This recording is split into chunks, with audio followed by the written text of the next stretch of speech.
ដល់ថ្ងៃចឹងសូមចាំកូនទាំងអស់បានដាក់ទូរស័ព្ទចូលព្រោះទូរស័ព្ទហ្នឹងវាជាសត្រូវរបស់យើងណាប្រើបានតាមហើយទេណាតែចាំអាជីពជាគ្រូតស៊ូបងរៀនប្រាត់ប្រដៅព្រៀនកូនចៅប្រុងស្រីរួងថាចំណេញពិតវិសេសក្រៃប្រសើរឡើងអ្វីនៃទ្រព្យទាំងឡាយអាណិតស្រឡាញ់ពោពេញដួងចិត្តប្រោះប្រនៃពិតដូចឪពុកម្ដាយអប់រំណែនាំពន្យល់បរិយាយកតេងទាំងឡាយឲ្យដល់ក្រុមគ្នានាមជាមេតាបៃតាទីពីរប្រឹងប្រែងសំពីទោះក្តៅរងាឲ្យតែសឹងចេញដំរែងវិញជានេះហើយគឺជាបំណងប្រាថ្នាឃើញសឹងខ្ពងខ្ពស់យកគ្រូត្រេកអជាពលរដ្ឋល្អនៅក្នុងរដ្ឋថា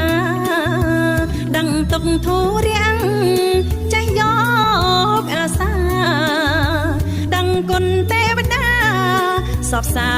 ធុងជន់អោកាំងកូនរៀនមានសន្តិភាពចេះដឹងជ្រួតជ្រាបកុំធ្វេសភ្លេចគុណសំដេចតែចោតស៊ូរែកពុនធំក្រៃអាំងនន់ព្រាពុំបានឡើយ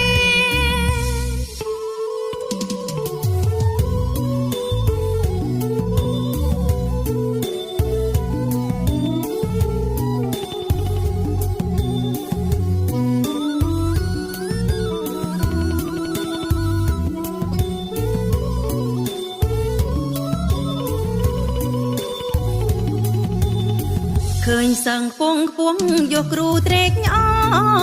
ជាពលរដ្ឋល្អនៅក្នុងរដ្ឋថាដឹងទុកធូររាំងចេះយកអាសាដឹងគុណទេវតាសពសាធុងជន់អោកាំងកូនរៀនមានសន្តិភាពចេះដឹងជ្រួតជ្រាបកុំធ្វេសភ្លេចគុណសំដេចតែចោ